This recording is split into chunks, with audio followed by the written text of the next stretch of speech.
Am I supposed to look at you? Just into the camera. Just Yeah. deep into the soul of Deep the into camera. the camera. Oh God. All right. Hi, my name is Ashley Siegrist. I'm the band director at Kerr High School. This is my 5th year teaching at Kerr, and I couldn't love it more. It's the best job in the entire world. So the first type of music that I listened to when I was a little kid would have to be just anything that was on my dad's record player. I just thought it was the most awesome thing ever. He had this big, stereo tower, and the top thing on it was a record player, and my parents just had a whole drawer full of records, and it was everything from Donald Duck recordings and the Chipmunks and all that, to some jazz records, to some classical stuff, to some bad 80s pop music.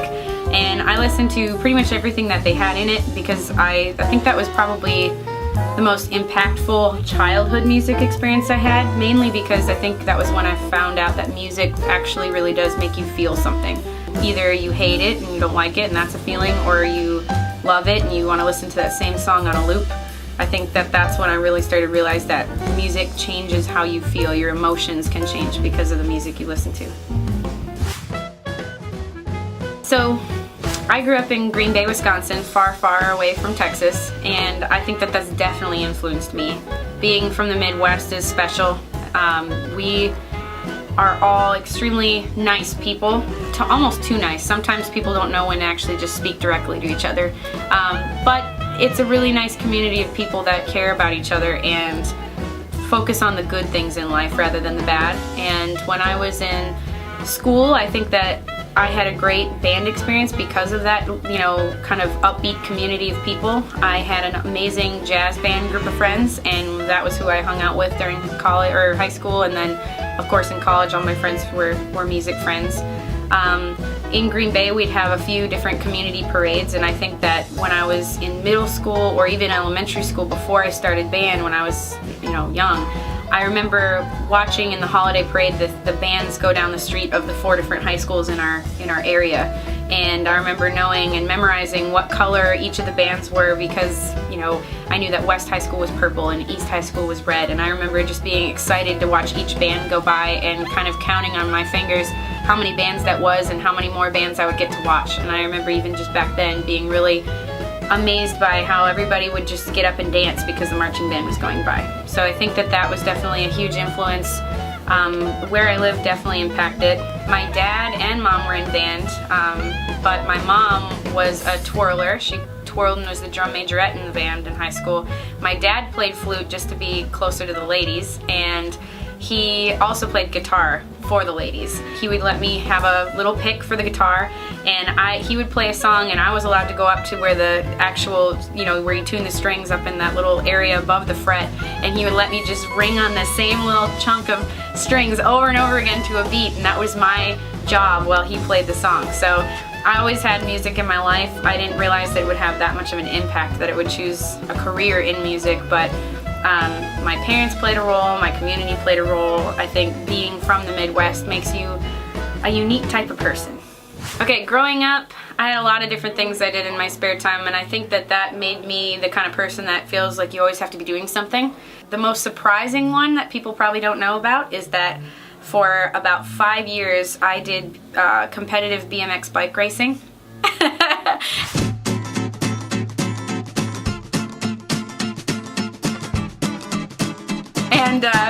And that's probably what people don't know, is that I actually owned a trick bike. We, with the steel frame pedals, I had to wear a full face helmet, and I want to say I've got something like 15 BMX trophies that I still have.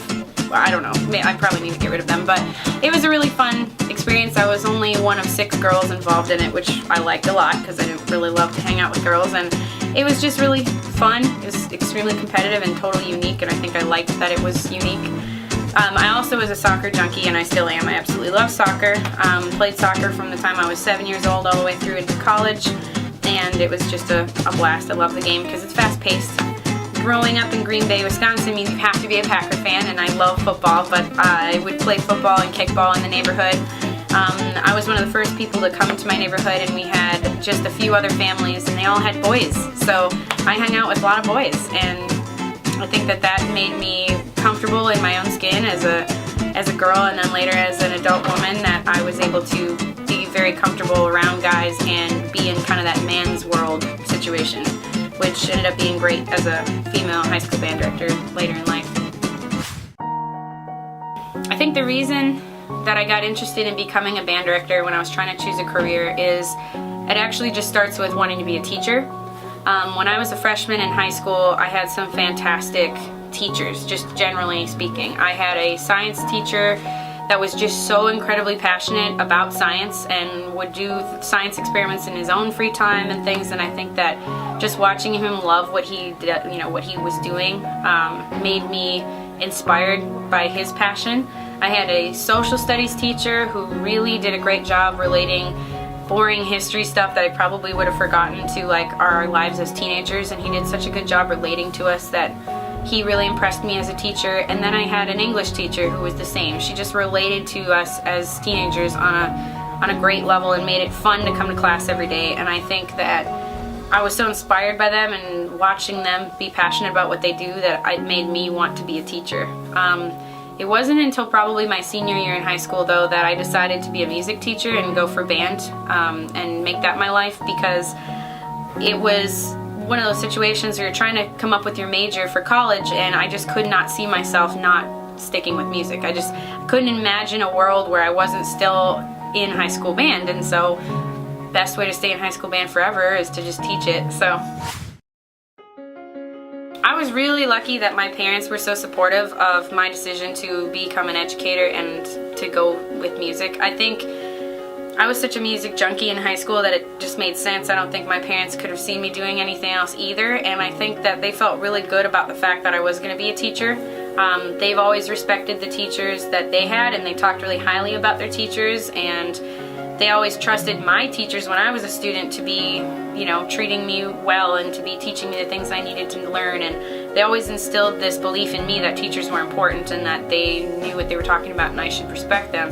So I knew that when I chose it as a field, they would support me fully, but I think that's not a given. I think most parents, when they hear a student or a kid say that they want to be in music, I think everybody sort of panics and they worry that their student is going to be either unstable or that they're going to lose their passion for it and then regret that decision, or any number of reasons why they think music isn't a great career to make. They want their kids to be financially sound and to have this great life, and so now that I know that, at the time it didn't even occur to me that parents thought that, because mine were so supportive, but now knowing so much more about people who do choose the field of music as a career, I'm really fortunate and very thankful to my parents for being as positive and supportive as they were about my decision to be a band director.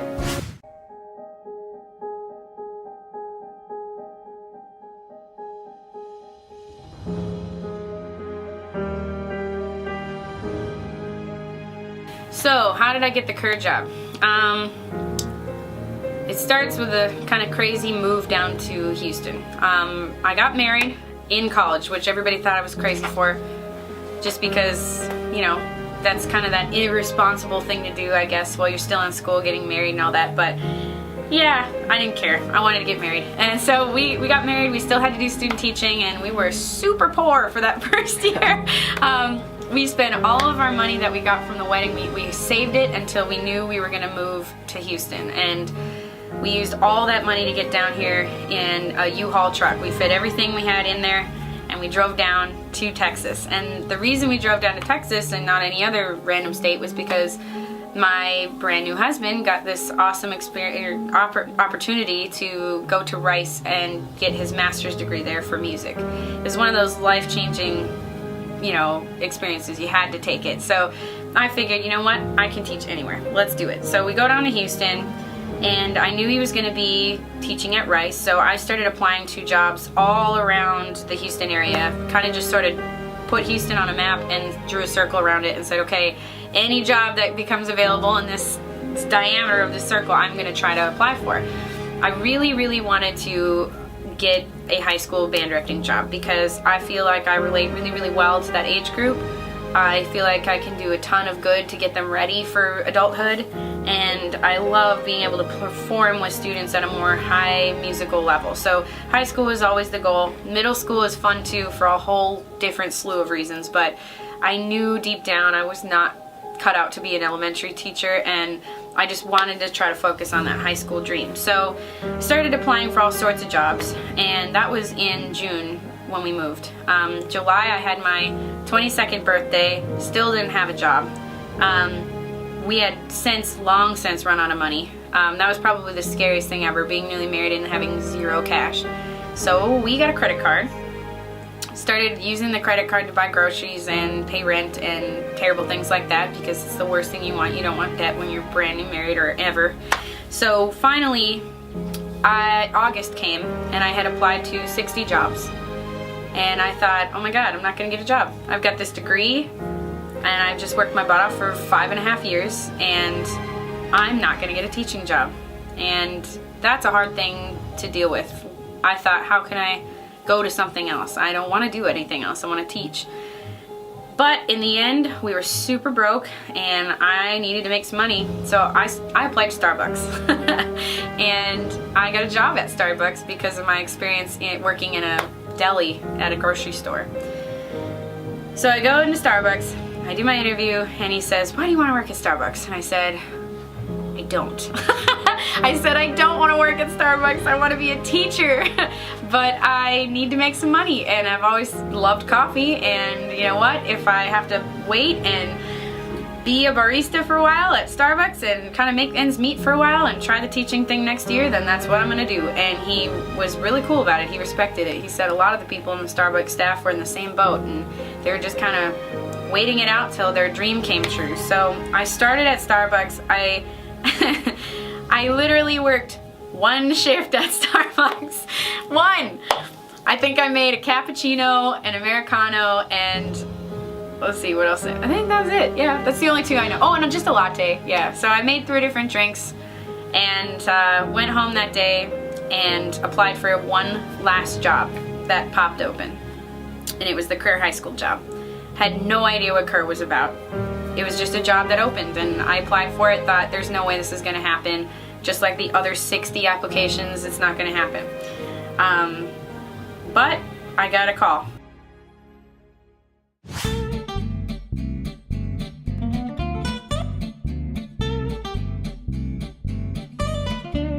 Afterwards, the next day, I was offered the job at Kerr and I accepted.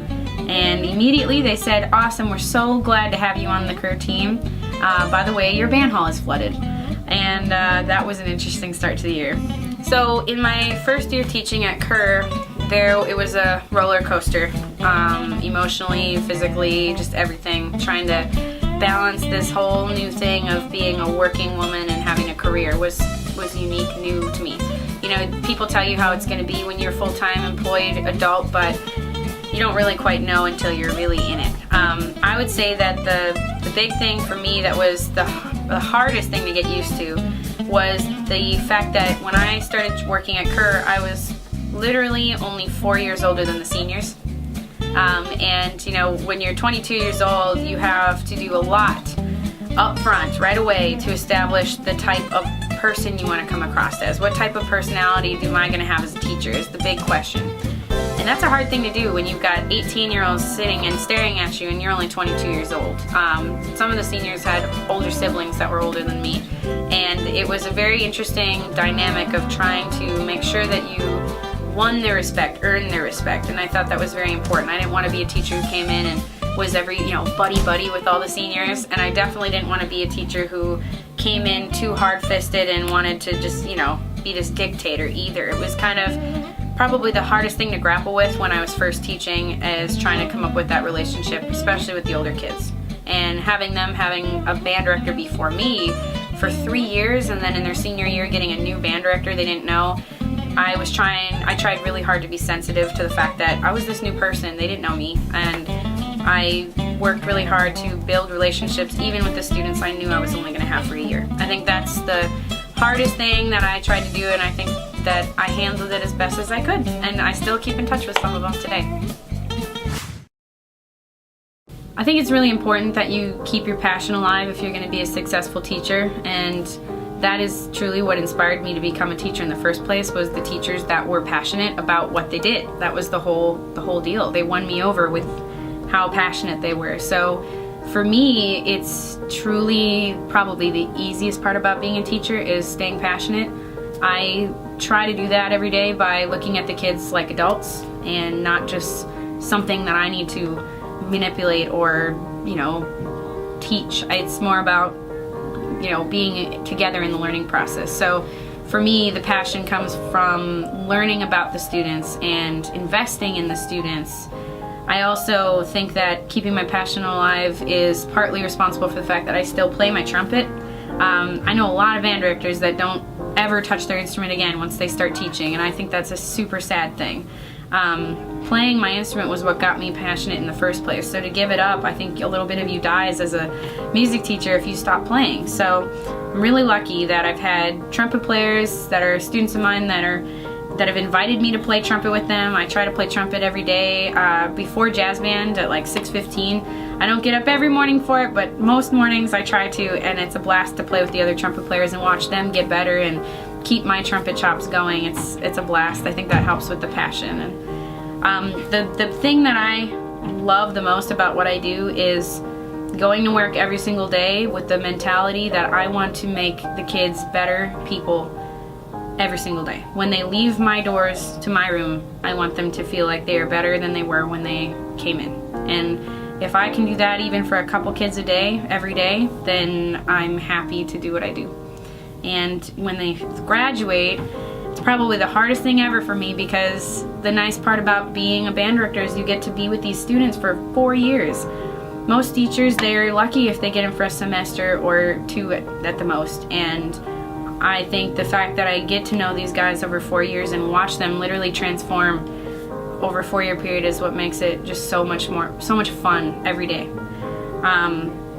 This year is my 5th year, and I keep thinking that I'm gonna die when the seniors leave every year. I just can't even imagine the band program without the seniors. This year will be no exception, and I just hope that when they leave, they remember their experience with band as being something that was confident, made them passionate, understanding hard work, and that they feel like they can accomplish anything if they set their mind to it. That's really what it is. I like to teach students. I use music to do that, and it's the best job in the whole world. Band directing is the best job in the whole world, especially at Kerr High School.